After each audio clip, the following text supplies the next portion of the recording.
So, welcome back all, and let me start the lecture 3 the basic concepts को हम जो है आज ख़त्म करने जा रहे हैं अपने। तो बेसिक कंसेप्ट्स इस लेक्चर के अंदर हम मोस्टली जो है कवर हो जाएंगे, और उसके बाद जो हमारा रेट इक्वेशंस है वो भी मैं उसको मानता हूँ कि वो भी बेसिक कंसेप्ट का ही पार्ट है, इन सब से ही मिलाकर है। तो ये बेसिक कंसेप्ट्स के lecture, basic concept 1, 2, 3 and after that the rate equations, these all are connected.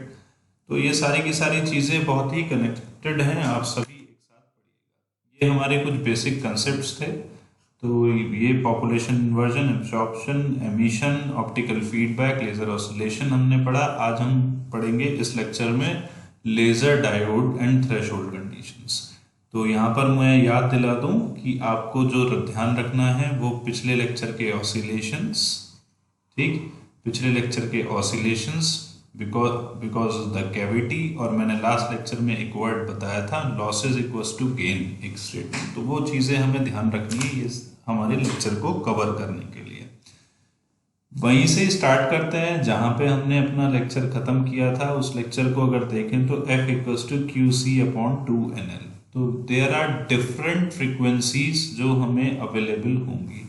आप ध्यान दें, different frequencies that means different modes, we have the different modes. अब इन फ्रीक्वेंसीज का आपस में जो डिफरेंस है वो कितना होगा? अगर मैं क्या होगा वो q equals to 1, q equals to 2, q equals to 3, that means the difference is this part, c upon 2NL will be the basic difference between the two frequencies, between the two neighbor frequencies. If we see these frequency as far as the gain is considered, तो gain के हिसाब से अगर हम देखें तो आप देखें कि एक पर्टिकुलर फ्रीक्वेंसी पे हायर गेन, एक पर्टिकुलर फ्रीक्वेंसी पर लोअर गेन। तो इस तरीके की चीज़ें हमें वहाँ पर मिलती हैं। तो हम क्या कोशिश करेंगे कि मेरा जो आउटपुट हो वो कुछ इस तरीके का हो। कहने का मतलब जो स्पेक्ट्रल विड्थ है उसकी वो कम हो, स्पेक्ट्रल विड्थ क्या हो? कम हो। तो यही स्पेक्ट्रल विड्थ की हम बात करेंगे। हमने क्यों निकाला? स्पेक्ट्रल विड्थ कम से कम हो, तो इसकी हम बात करेंगे, मोड्स की हम बात करेंगे, और कुछ कंडीशन की हम बात करेंगे, थ्रेशोल्ड कंडीशन। लेजर डायोड में different frequency of oscillation, that means वहां पर डिफरेंट मोड्स की बात होगी। अब मोड्स को पहले तो एक मेजर लेवल पर दो टाइप में डिवाइड किया हुआ है, वो है हमारे लॉन्गिट्यूडनल और latitudinal. It is nothing, it is just depending on the manufacturing of the cavity. The cavity मेरी कैसी है?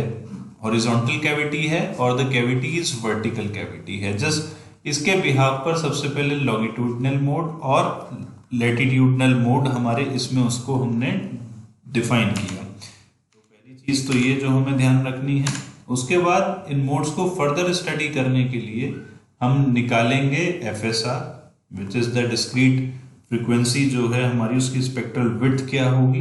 तो डेल एफ तो मैंने अभी आपको बताया, कौन सी वैल्यू? डेल एफ की वैल्यू दिस वन, ठीक, दोनों आपस में फ्रीक्वेंसी के बीच में। अब ये डेल एफ ऑब्वियसली एफ से बहुत छोटा होगा और एफ सी बाय लेमडा के इक्वल होता है, तो we can calculate del lambda.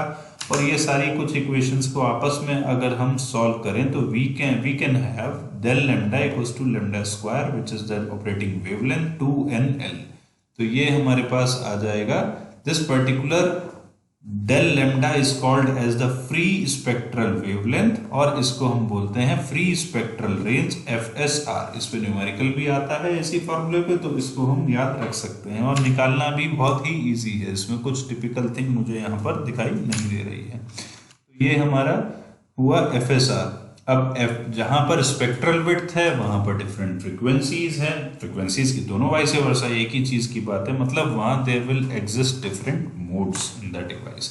अब ये जो मोड्स हैं हमारे रेजोनेंट मोड्स, वो बिल्कुल इलेक्ट्रोमैग्नेटिक वेव्स की तरह ही होते हैं। डायरेक्शन ऑफ प्रोपोगेशन के ट्रांसवर्स ही होते हैं, इसलिए हम इसे ट्रांसवर्स इलेक्ट्रोमैग्नेटिक वेव्स ही बोलते हैं, TEM। अब ये चीजें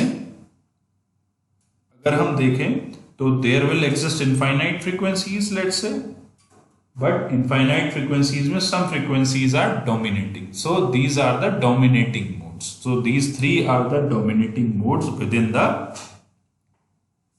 the medium, within the amplifier medium, feedback medium, मतलब पैरोड कैविटी के अंदर तीन मोड्स हमारे होते हैं जो डोमिनेट करते हैं. ओके, सो TEM00 जब डायरेक्शन ऑफ फील्ड क्या है, सबकी एक जैसी हो, इसकी अपोजिट है और इसकी कुछ इस तरीके से क्वाड्रेंट्स में डिवाइडेड है. तो 0 0 0 1 10 एंड 1 1. तो दीज थ्री मोड्स. अब सबसे ज्यादा इंटेंसिटी कहाँ मिलेगी? यहाँ मिलेगी. ऑब्वियस सी बात है. सबसे कम कहाँ मिलेगी? यहाँ मिलेगी.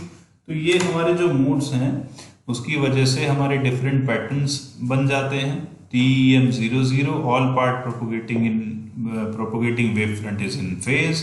Phase reversal produces these patterns in higher modes. 00 जो है वो हायर डिग्री कोहेरेंस. ऑब्वियसली 00 जब सारी डायरेक्शन एक जैसी होंगी तो हायर डिग्री ऑफ कोहेरेंस. उसके बाद हायर मोड्स जो हैं वो एलिमिनेट कर दिए जाते हैं. कैसे? ऑब्वियस कैसे?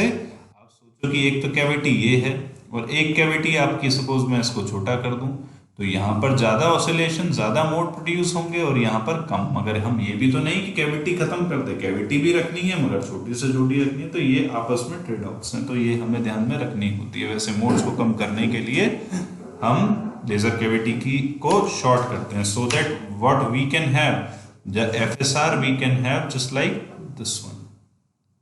This is the FSR for the in the case of ideal situation for the lasing action की एक सिंगल फ्रीक्वेंसी कोहेरेंट लाइट हमारी आउटपुट पे लेजर के. It has been noticed that the steady state condition for laser oscillation are achieved when the gain in amplifying medium is exactly balances the total losses.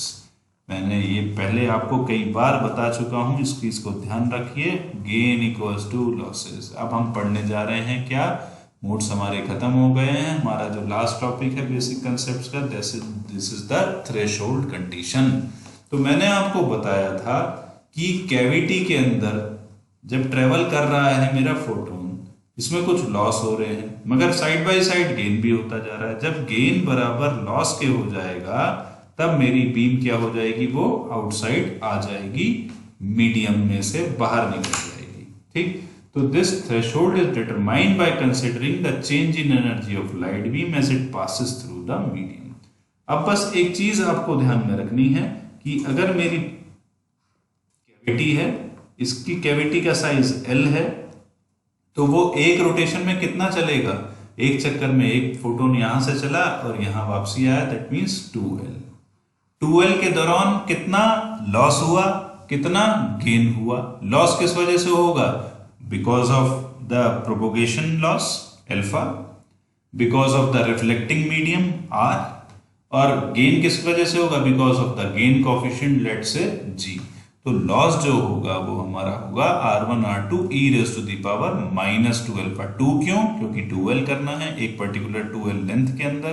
Alpha constant, उसका जो attenuation constant हमने लिया. ठीक. तो और ये है माइनस, क्योंकि ये लॉसेस मेरा क्या है? Minus, negative. इसके बाद फ्रैक्शनल गेन कितना होगा? 2 इक्वल्स टू e की raise to the power 2gl. Gain coefficient वहां -2 अल्फा L, यहाँ 2gl. So this is the basic common thing that you can easily verify that why that is the fractional loss and why this is the fractional gain. अब ये जो है जब एक equilibrium condition पर जब ये दोनों बराबर होंगे तब that means the gain and loss का जो मल्टीप्लीकेशन, क्योंकि यहाँ नेगेटिव है इस वजह से मल्टीप्लीकेशन यहाँ पर लिया.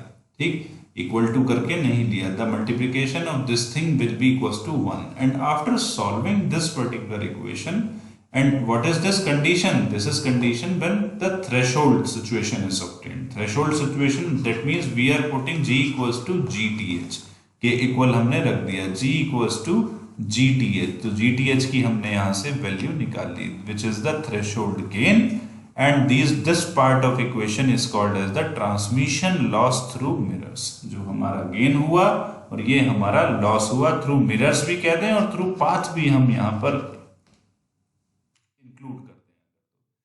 This is the minimum threshold condition for the laser action. तो we have learned about the absorption, we have learned about the population inversion, stimulated emission, amplification, oscillation, threshold condition, and modes. These are all the very important things. And after that we will learn about the